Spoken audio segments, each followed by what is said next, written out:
Entramos a la palabra, hermanos. Le voy a invitar que abran sus Biblias en el libro de Mateo, capítulo 25. Mateo, capítulo 25. Como sabemos, estamos en la serie titulada Vida de Rico. Vida de Rico. Es una serie corta de solamente 4 domingos. Ya la semana pasada comenzamos esta serie. Y esta serie Vida de Rico es rico porque la palabra rico, que consiste de 4 letras, es en realidad un acrónimo que vamos a estar usándolo como una guía de los diferentes títulos que vamos a tratar en estas 4 semanas. La semana pasada vimos la R. La R tiene que ver con radicales en generosidad. Vimos en las escrituras cómo el Señor nos llama a no solamente apartar lo que nos sobre, digámoslo así, sino ser generosos y ser radicales incluso en generosidad, como lo vemos en el ejemplo de 1 de Corintios capítulo 8. Es 2 de Corintios capítulo 8, versículos 1 al 8, que estuvimos viendo la semana pasada, cómo esa iglesia, a pesar de la necesidad, ellos daban y suplicaron, dice las escrituras, que se les permitiera ser parte de esta obra de gracia, que era una ofrenda que se estaba recogiendo para los hermanos en necesidad en Jerusalén. El día de hoy entramos a la letra I de rico, vida de rico. La letra I representa inversiones. Y el mensaje del día de hoy se titula inversiones sabias. Entonces, la semana pasada la R, radicales en generosidad. Hoy día inversiones sabias con la I. La semana que viene vamos a estar viendo control en gastos, que es representada por la C. Y vamos a terminar en 3 semanas con la O, en obstáculos de libertad financiera. Hermanos, el día de hoy hay muchas personas y muchos matrimonios que se están divorciando. Y en la mayoría de los casos siempre dicen o documentan en los papeles de divorcio diferencias irreconciliables. Y esas diferencias irreconciliables pueden ser un sinnúmero de cosas, pero basado en los estudios, hermanos, muchas de las veces en las que las personas se están divorciando, los matrimonios terminan en fracaso, es porque no estaban de acuerdo en las finanzas, por el estrés que las finanzas trajeron a sus vidas, por las malas decisiones que se toman, por las diferentes cosas que hacemos que están fuera de la voluntad del Señor. Hoy estaremos mirando, hermanos, algunos principios bíblicos sobre el uso de nuestros recursos. Y decir de nuestros recursos es no decirlo enteramente correctamente, ¿verdad? Porque los recursos que tenemos en las manos, lo que estamos administrando, aunque decimos esta es mi casa, este es mi dinero, este es mi carro, es en realidad todo del Señor. Y el Señor lo ha puesto en nuestras manos para manejarlos de una manera que sea correcta, de una manera de acuerdo a su directriz bíblica. El cristiano, hermanos, debe tener y mantener una relación saludable con el dinero. No es posible, hermanos, que el Señor nos haya llamado a estar sometidos y hundidos en deuda. La deuda quita la paz. La deuda, hermanos, te quita el sueño, te quita la comunión con tus seres queridos, te hace poner de mal humor y estás en diferentes situaciones negativas por causa del dinero si no lo sabes manejar de acuerdo a la voluntad de Dios. Recordamos, hermanos, que Dios es el dueño de todo, que Él nos da las fuerzas incluso y las habilidades para trabajar y para administrar lo que Él pone en nuestras manos. Parte de tener una buena relación con el dinero, hermanos, es saber tener un balance bíblico en nuestras vidas. Y la Biblia nos llama, hermanos, a ser diligentes. ¿Es bueno descansar? Claro que es bueno descansar. Incluso la Biblia nos manda a guardar reposo. El ejemplo primero que vimos en la Biblia, vemos a Dios descansar después de 6 días de haber hecho lo que existe. ¿Ocupaba Dios descanso? ¿Era Dios tenía un cuerpo como el de nosotros, o tenía cuerpo en sí para cansarse y necesitar descanso? No, pero Él nos da el ejemplo de que el 7º día descansa. O sea, es bueno descansar, hermanos, pero tampoco es bueno llevar el descanso al extremo, ¿verdad? Si el Señor nos dice trabaja 6 días y un día descansa, o por lo menos uno de cada 7 días, Tampoco vamos a tomar 2 y 3 y 4 días de la semana para descansar. Debemos de ser diligentes en nuestro tiempo para no llegar al nivel del lugar en la que podemos incurrir en necesidad. Para tener un balance, una buena relación con el dinero es seguir lo que dice la Biblia. Y la Biblia nos dice que debemos de ser diligentes, trabajadores, no flojos ni negligentes. No podemos, si estamos haciéndolo, estamos fallándole al Señor. No estoy hablando, hermanos, no estoy hablando de las personas que ya están retiradas. Esas personas que ya están retiradas han trabajado años y años y han podido llegar al punto donde ya pueden retirarse. Pero también hay algo de verdad para esas personas en la que, aunque no están trabajando, no tienen que ir a ponchar a un trabajo su tarjeta de tiempo, sino que hay que mantenernos activos en las posibilidades de salud también, obviamente. Fíjese lo que dice Proverbios capítulo 24, versículos 30 al 34. Pasé por el campo del perezoso. Está hablando como una historia aquí. Por la viña del falto de juicio. Había espinas por todas partes. La hierba cubría el terreno y el lindero de piedras estaba en ruinas. Imagínense un lugar así. Guardé en mi corazón lo observado y de lo visto saqué una lección. Esta es la lección que entiende el escritor. Dice: un corto sueño, una breve siesta, un pequeño descanso, cruzado de brazos, y te asaltará la pobreza como un bandido y la escasez como un hombre armado. En la palabra del Señor encontramos la dirección de que debemos de ser diligentes, debemos de ser trabajadores. Hay algo que parece un poquito extremo, pero es la Biblia. Dice que el que no trabaja, que no coma.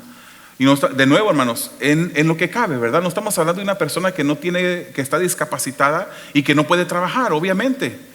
No estamos hablando en ese caso, pero cuando el Señor nos ha dado la fuerza, la salud para poder hacerlo, debemos de ser diligentes en el uso de nuestro tiempo trabajando.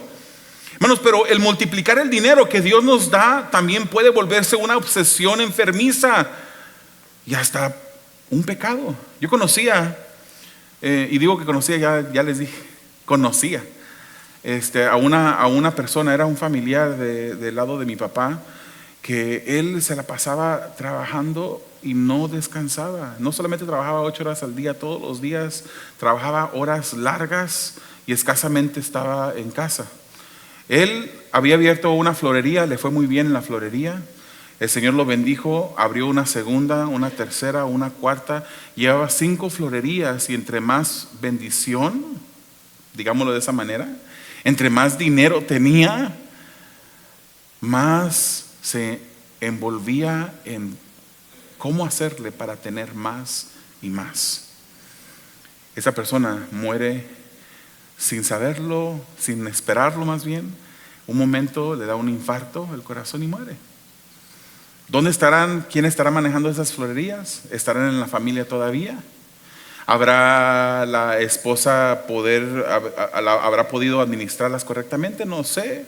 ¿Habrán caído en manos de los hijos y los hijos no los cuidaron como las cuidaba él? No lo sé. Pero el multiplicar el dinero que Dios nos da puede volverse una obsesión enfermiza y pecaminosa.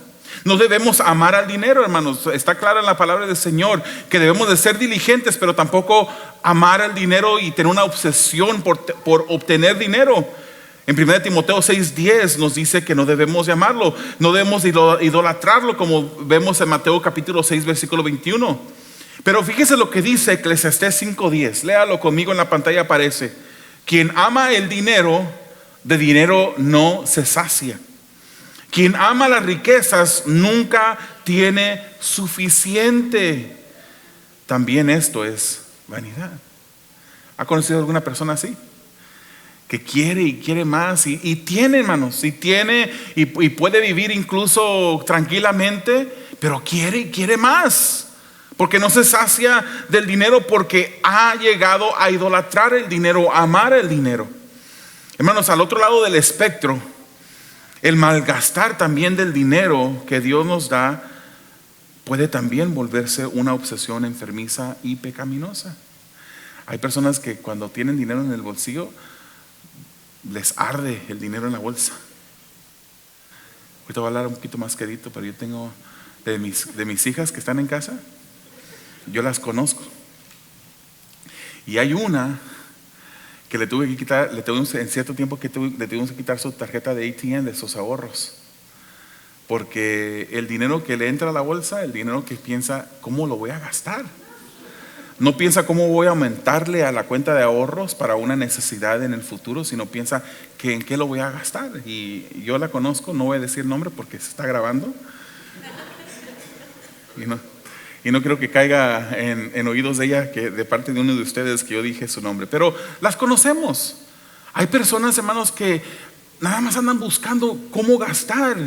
¿En dónde? ¿Cuáles especiales hay en las tiendas para ir a gastar el dinero que tienen? Hay personas que usan, y hermanas, especialmente a ustedes, con todo respeto, no estoy diciendo que no está mal, que está mal que ustedes vayan y se distraigan un tiempo en las tiendas viendo, ¿verdad? Nada más no compren. Pueden ir a las tiendas y pueden comprarse algo, hermanos. El Señor, incluso en las Escrituras, nos dice que el Señor nos da los bienes para que nosotros los disfrutemos. Pero hay una diferencia entre comprarse algo y tener una obsesión por gastar el dinero. Proverbios 21, versículo 20, dice así: en casa del sabio abundan las riquezas y el perfume, pero el necio todo lo despilfarra. Yo no sabía que esa palabra estaba en las Escrituras. Todo lo despilfarra el necio. No hay nada mejor, hermanos, que orar y pedirle la dirección a Dios sobre cómo administrar los recursos que Él pone en nuestras manos. Al final, hermanos, es recurso del Señor. Nosotros solamente somos administradores de lo que Dios nos ha prestado, y debemos de siempre buscar su dirección siguiendo las instrucciones bíblicas. Entramos en el primer punto, el principio bíblico de inversión. Vamos a leer el capítulo 25 de Mateo. La historia total está de los versículos 14 al 30, pero solamente vamos a leer ahorita del 14 al 18. Dice así: el reino de los cielos será también como un hombre que al emprender un viaje llamó a sus siervos y les encargó sus bienes. ¿Le recuerda a usted algo? ¿De quién son los bienes que usted está ministrando ahorita? De Dios. Este hombre se iba de viaje y le encargó a sus siervos. ¿Quiénes somos nosotros para Dios? Sus siervos. Le encargó a sus siervos sus bienes. A uno le dio 5,000 monedas, 5 talentos. A otro 2,000 y a otro 1,000. Dio a cada uno según su capacidad. Y luego se fue de viaje. El que había recibido las 5,000 fue enseguida y negoció con ellas y ganó otras 5,000. Asimismo, el que recibió 2,000 ganó otras 2,000. Pero el que había recibido 1,000 fue, cavó un hoyo en la tierra y escondió el dinero de su Señor. Amado Dios, esa es tu palabra, Señor. Y queremos pedirte, Señor, que a través de ella tú hables a nuestras vidas. Señor, ayúdanos por medio de esta escritura y de otras, entender el balance correcto, Señor, y la relación balanceada que tenemos que tener, bíblica, sobre los recursos que tú nos prestas. Te pedimos, Señor, que corrijas pensamientos, corrijas acciones, corrijas manera de hacer las cosas, Señor, y que podamos honrarte aún en esto. Podamos honrarte, Señor. Habla nuestras vidas por medio de tu palabra, te lo pedimos en el nombre de Jesús. Este hombre, hermanos, deja sus bienes a sus siervos para que ellos los administraran y para que los administraran de una manera sabia. Los primeros 2 siervos, nos dicen las Escrituras, que con las cantidades más grandes invirtieron sabiamente, y ellos rápidamente duplicaron el dinero que su Señor les había dejado. Al final, cuando regresa el Señor, el dueño del dinero, el jefe, el amo, les recompensa por haber hecho un buen trabajo. Les recompensa. Pero el tercer siervo, hermanos, en lugar de invertir el dinero, fue y lo enterró. ¿Cuántos de ustedes hubieran enterrado el dinero? Hubieran enterrado el dinero. Cuando se le pidió cuentas a este tercer siervo, fíjese lo que dice los versículos 24 y 25. Dice: después llegó el que había recibido 1000 monedas, un talento.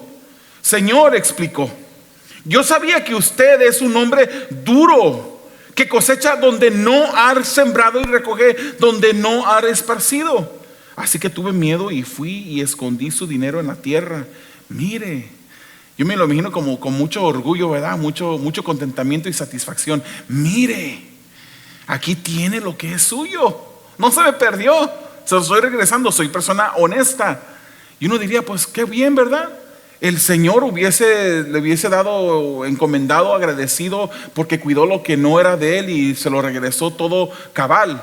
Para los hermanos salvadoreños, cabal. Esto resultó, hermanos, en lugar de resultar en una encomienda, en lugar de decirle, bien siervo, qué bueno lo hiciste, esto resultó en una dura reprensión y castigo del amo, del Señor, hacia ese tercer siervo. Incluso se le llama malo y perezoso. Malo y perezoso. Se le regaña, hermanos, porque ni siquiera pudo depositar el dinero en el banco para poder ganar intereses, mientras que el Señor iba de viaje y regresaba, el dueño. Hermanos, debemos reconocer una cosa. Quiero hacer un hincapié aquí. Debemos reconocer que la parábola que estamos viendo, especialmente por el contexto literario, no está comunicando como punto principal el que seamos inversionistas. Eso no es el propósito principal de este pasaje. Pero el punto principal de la parábola es que debemos estar siempre preparados para el regreso de nuestro Señor. Ahora, podemos hacer una conexión entre estar preparados con el manejo de los recursos. Podemos hacer una conexión entre el regreso del Señor con ser diligentes y ser trabajadores. Podemos hacer esa conexión. Podemos en aplicación ver que el Señor quiere que nosotros seamos personas que seamos diligentes. Como puntos de aplicación, hermanos, podemos entender que Dios nos llama a aprovechar los recursos que Él nos ha dado para el beneficio de su reino. Lo que hacemos en esta tierra tiene repercusiones eternas. Tiene repercusiones. En lugar de tú malgastar el dinero, ¿por qué no guardas un poquito? Lo inviertes, hermanos, como estamos hablando de inversiones, lo inviertes en un ministerio que es un ministerio transparente, un ministerio de buen testimonio, como Purpose, punto. Y así estamos invirtiendo en el reino de Dios. De esa manera podemos hacerlo. Los recursos de Dios que Dios nos da incluyen, hermano, no solamente el dinero, también incluye el tiempo. También incluye los talentos que el Señor nos ha dado. Por eso hay por ahí algo que se dice, ¿no? Del tiempo, tesoro y talento. Es lo que Dios quiere que nosotros le demos con gozo, con alegría al Señor. En esos aspectos, hermanos, debemos de ser sabios. Debemos de trabajar diligentemente, ser trabajadores, ser responsables, ser obedientes, hermanos. Nosotros como cristianos deberíamos de ser los primeros en llegar al trabajo.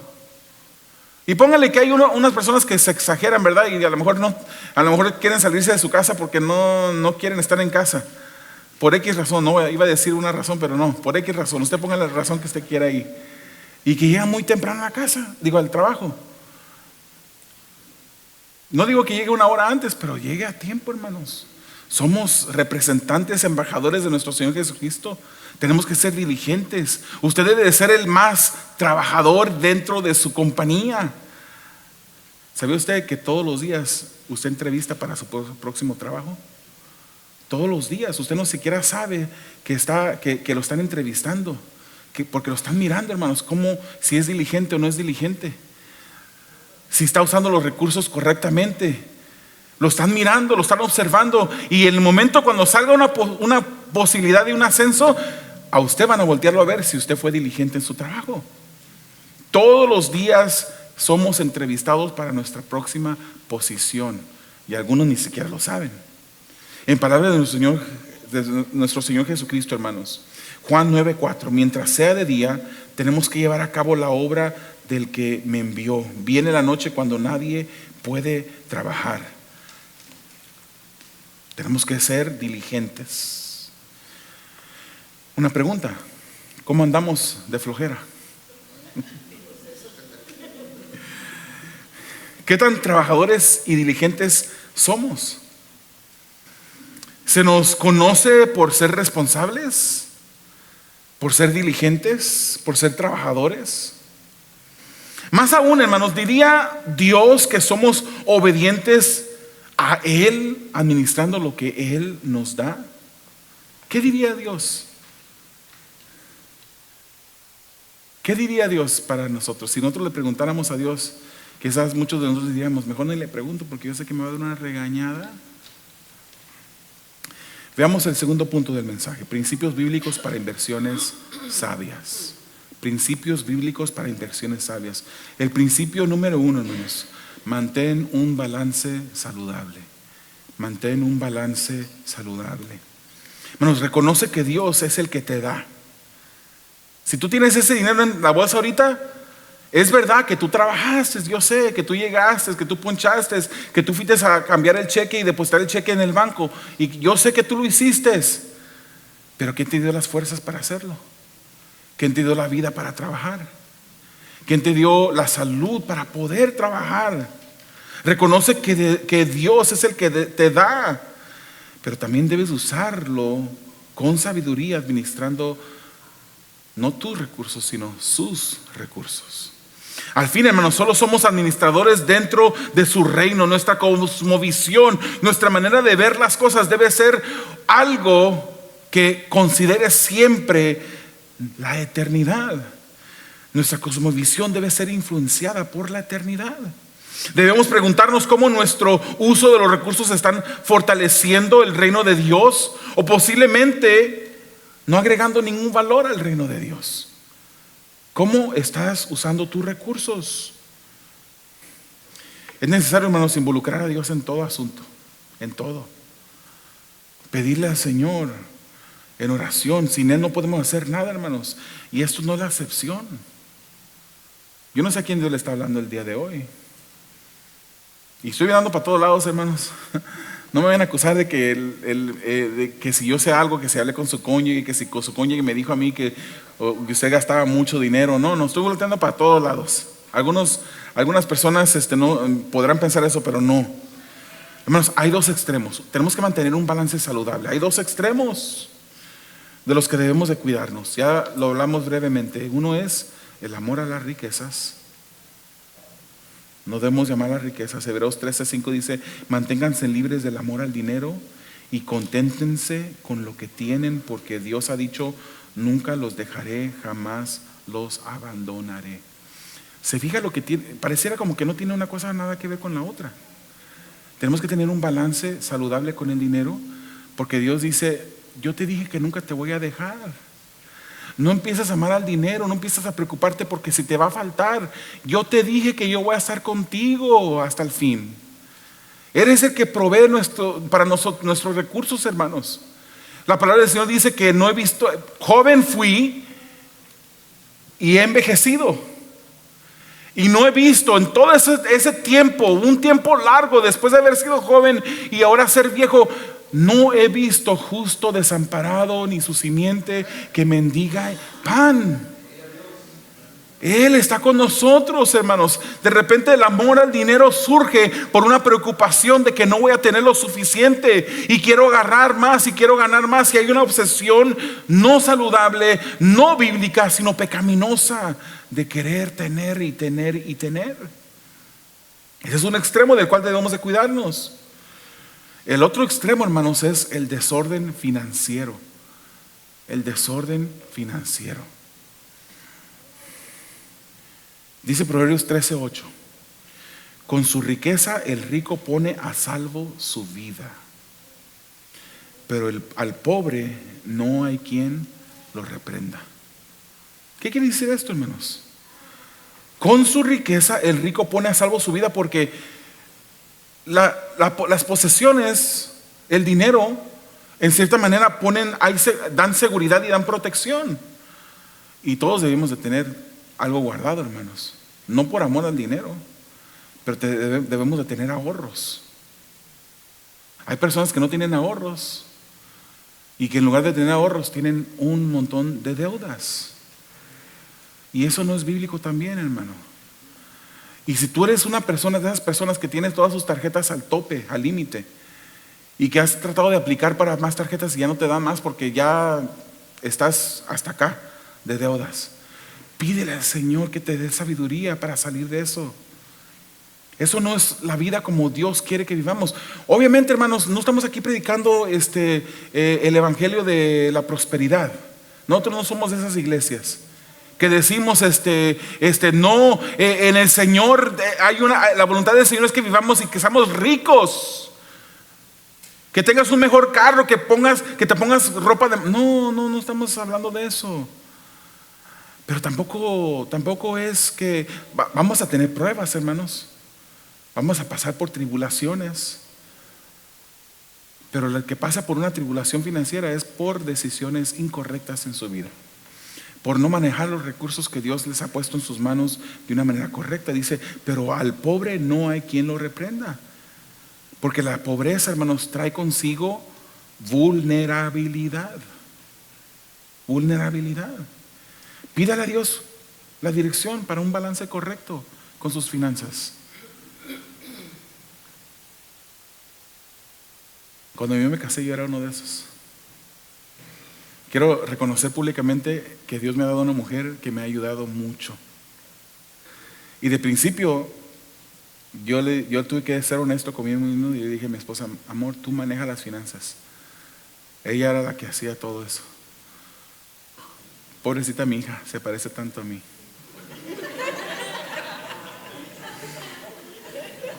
A mí me hacía un hoyo en la bolsa del pantalón el dinero.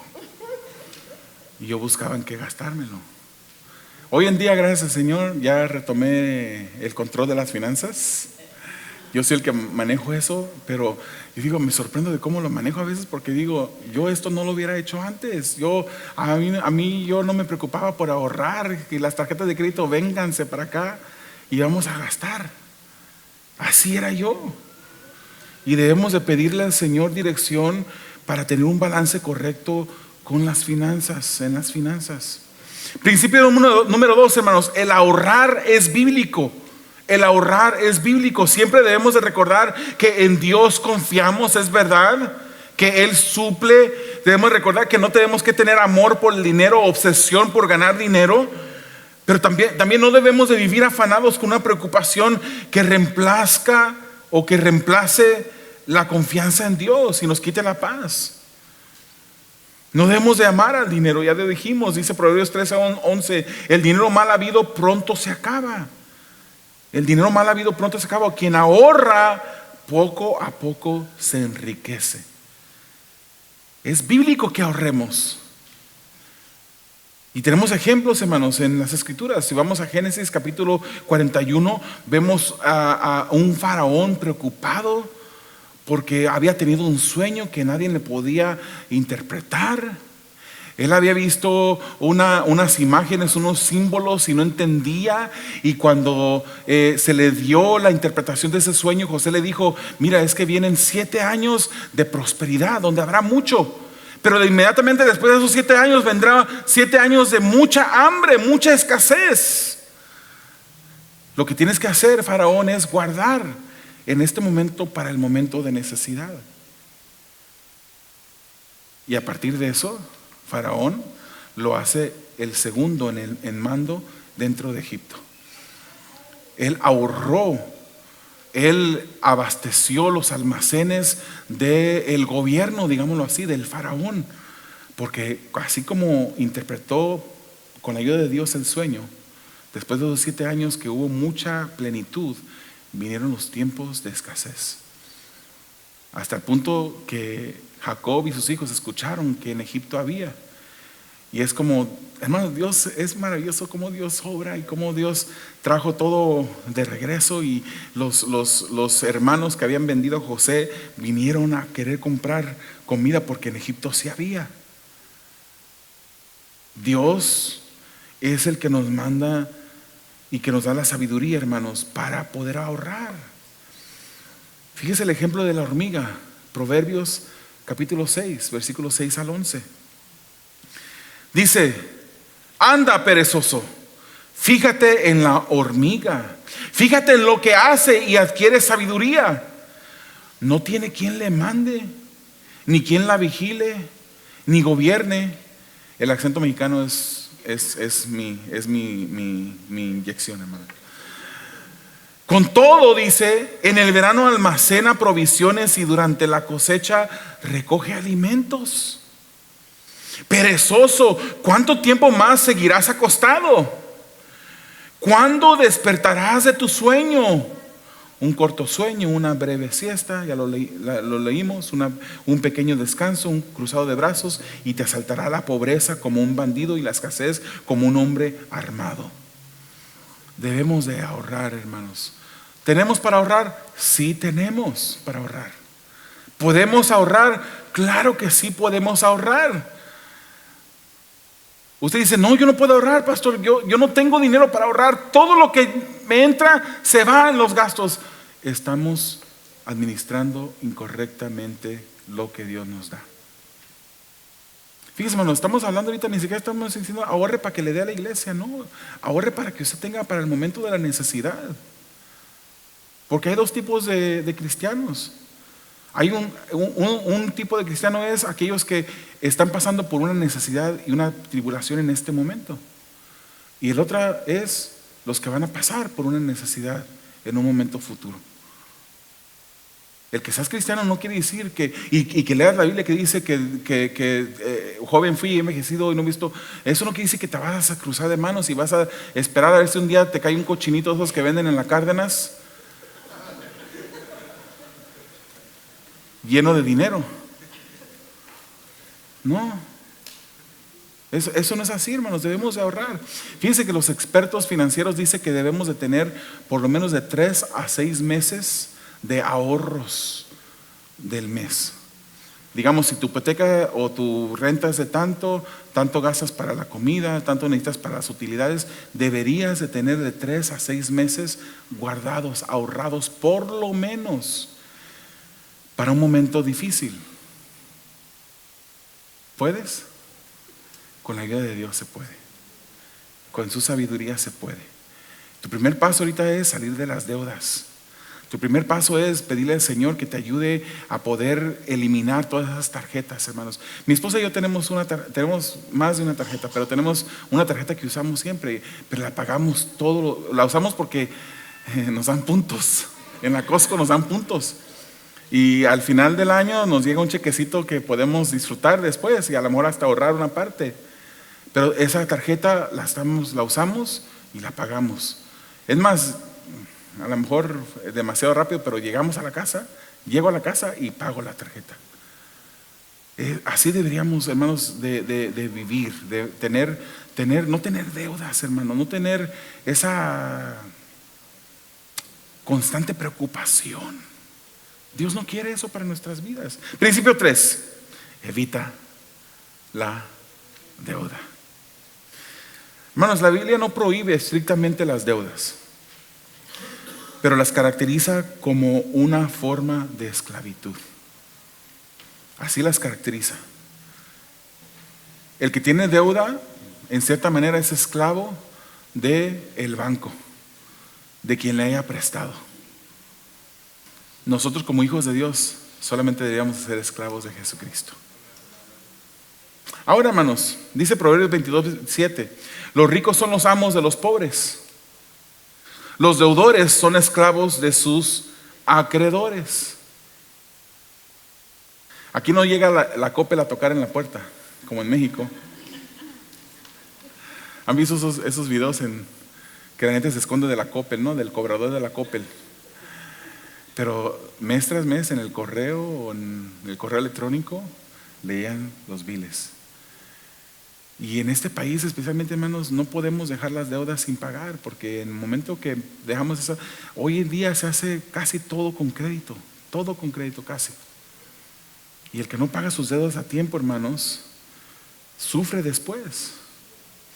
Sé, hermanos, que en nuestro tiempo es casi imposible no tener una hipoteca, y la hipoteca es una deuda.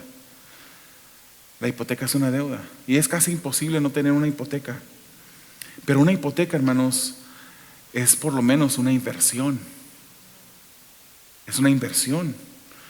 Es una inversión más sabia que salirte a comprar un carro nuevo. Hay gente que no les importa dónde viven, pero traer un carro es importante para ellos. Pero ¿sabe usted que el carro, hermanos? La casa generalmente sube de valor. Las casas generalmente suben de valor. Pero un carro, aunque sea nuevecito del año, en cuanto sales del estacionamiento con tu carro así, con tu cuello bien alzadito y mirando hacia los lados, en cuanto sales ya bajó 10% de valor en ese mismo momento. Y en los primeros 5 años baja 60% de valor. Aunque tú lo hayas cuidado, tú le hiciste los cambios de aceite en su tiempo, le cambiaste las llantas o las gomas para otras personas que no son de México, las llantas a tiempo. Aunque tú hayas hecho todo y le hayas dado un mantenimiento correcto al carro, baja de valor. Hay diferentes situaciones para cada persona, hermanos. Pero si tienes una hipoteca, no estamos en un curso de ayuda financiera, pero déjate doy un poquito de ayuda. Si tienes una hipoteca, hermanos, si no tienes una hipoteca, ahorra para que compres tu casa y tengas una hipoteca. Esa va a ser la única vez que voy a estar contradiciendo lo que yo estoy hablando esta mañana. O sea, que te endeudes con una hipoteca y hagas la oración de vida y pidas dirección, dónde y cuál es la casa. No te vayas a meter a cualquier cosa y cualquier préstamo, hermanos, que de repente va a pasar como en el 2007 al 2010, donde muchas personas compraron casas. Algunas personas compraron casa diciendo, gano tanto y el stated income loan les dieron. Nada más por decir que ganaban tanto, ya le dieron un préstamo. Ganaban el mínimo, pero dijeron que ganaban más. Y entraron a la casa y con esfuerzo, con mucho sacrificio, podían pagar su casa. Pero luego se metieron en un préstamo con el interés variable. Después de un año sube esos intereses y pierden sus casas. Tenemos que ser sabios en cómo invertimos nuestro dinero, hermanos. Si tienes una hipoteca, haz lo posible por salir de esa hipoteca lo más pronto posible. Lo más pronto. Y si se puede, hermanos, se puede. Por ejemplo, hermanos, un pago extra al año en un préstamo de 30 años puede reducir la vida de ese préstamo por 7 años. Solamente manda un pago extra al año. Si tu pago, para no avergonzarme en las matemáticas, si tu pago es de $1,200, manda $100 extras con tu pago mensual. Y solamente avísale al banco que esos $100 extras son para el principal. Asegúrate eso, porque si no ellos lo aplican a lo que sea. Un pago extra puede hasta 7 años reducir. Si mandas 2 pagos extras, puedes reducir tu deuda de 30 años a 20 años. Se puede hacer. Hermanos, si tú le pides la dirección al Señor, el Señor te va a revelar en qué estás gastando tu dinero que no está bien. Puedes estar guardando y no gastar cosas en que no necesitas gastarlo. Principio número 4 y el último: invierte tu dinero sabiamente.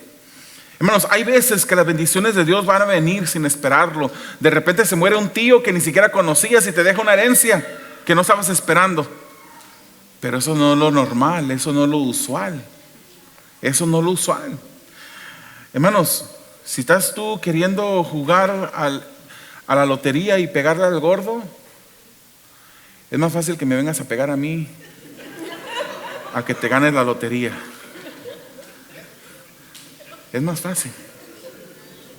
No puedo creer que acabo de decir eso. No es sabio jugar a la lotería, hermanos. No estés malgastando tu dinero. Tú dices, es $1 nada más. Son $5. ¿Hay boletos de $1 todavía? Nadie quiere contestar. Van a decir que yo estoy jugando a la lotería. Quise agarrarlos en la movida y no pude. No juegues a la lotería, hermanos. Mire, dice, Proverbios 28:19 dice: el que trabaja su tierra tendrá abundante comida. El que sueña despierto, entiéndase, el que juega a la lotería, solo abundará en pobreza. ¿Sabías, hermanos, que para ganarte la lotería y pegarle al gordo, tienes una probabilidad de 1 en 292 millones? 1 en 292 millones. Dime en qué planeta es eso una buena inversión. No es. 1 en 292 millones. Es más probable, que te pegue un rayo en algún momento de tu vida. Es más probable. 1 en 15,300. Es más probable. Es más probable ser atacado por un tiburón cuando vayas a la playa y te metas al agua. Esa probabilidad es 1 en 5 millones, no 1 en 292 millones. Es más probable que te encuentres una perla dentro de un ostión. Tienes la probabilidad de 1 en 10,000. Es más probable, hermanos, que llegues a ser una estrella de Hollywood. 1 en 1.5 millones es la probabilidad. Es más probable que 1 en 292 millones. Es que si yo le pego al gordo, voy a donarle el dinero, voy a comprar una iglesia, voy a donar a los misioneros. Hermano, aparta lo poquito de lo que Dios ya te ha dado, puedes apartar. Porque no le damos a Dios para que Él nos dé. Le damos a Dios de lo que Él ya nos ha dado. De esa manera invertimos en el reino. Piensa antes de gastar, hermanos. Planea bien. Haz un presupuesto. Sobre todo, ora mucho. Ora pidiéndole sabiduría al Señor. Proverbios 21. Los planes bien pensados producen ganancias. Los apresurados traen pobreza. Sé diligente, hermanos. Trabaja con esfuerzo. Ese fue el diseño de Dios, incluso antes de la caída del hombre. Usted diría, yo quisiera haber sido Adán y Eva porque estaban nada más bajo de una palma comiéndose mango. Dice Génesis 2:15, antes de la caída, fíjese. Génesis 2:15, Dios el Señor tomó al hombre y lo puso en el jardín del Edén para que cultivara y lo cuidara. Invierte tu tiempo, hermanos, bien, dejando la ociosidad. Sé responsable con el tiempo que Dios te da. Proverbios 10:4-5. Las manos ociosas conducen a la pobreza. Las manos diligentes atraen riquezas. El hijo prevenido se abastece en el verano, pero el sinvergüenza duerme en tiempo de cosecha. Hermanos, invierte para la gloria de su reino. No para avaricia, no por avaricia, sino siendo obediente a Dios. Jesucristo mismo lo dijo, que tuviéramos cuidado. Él advirtió a la gente en Lucas 12, absténganse, dijo, de toda avaricia. La vida de una persona no depende de la abundancia de sus bienes. Miren el familiar que les platiqué. 5 florerías. Ya tenía un imperio pequeño. Y murió sin el Señor. Murió sin el Señor. Por eso el Señor dice, no acumulen sus tesoros en la tierra. Aquí corrompe. Los materiales que hay aquí en la tierra corrompen. La polía corrompe, el óxido corrompe. De acuerdo a Mateo 6. Más bien acumulen tesoros en el cielo, dice las Escrituras. Allí no corrompe el óxido. Óxido. Ahí los ladrones no te pueden robar, hermanos. ¿Dónde está tu tesoro? Busca dónde está tu corazón, ahí va a estar tu tesoro. Busca tu tesoro, ahí va a estar tu corazón. Dios debe de ser nuestro tesoro. Dios debe de ser por quien vivimos. Y recuerden, solo estamos teniendo prestado lo que es de Dios.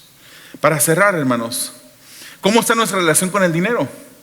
¿Estamos endeudados de deudas? ¿Estamos afanados para ver cómo vamos a hacer los pagos de las tarjetas de crédito, de la hipoteca, de la renta, porque hemos malgastado y administrado mal nuestros recursos?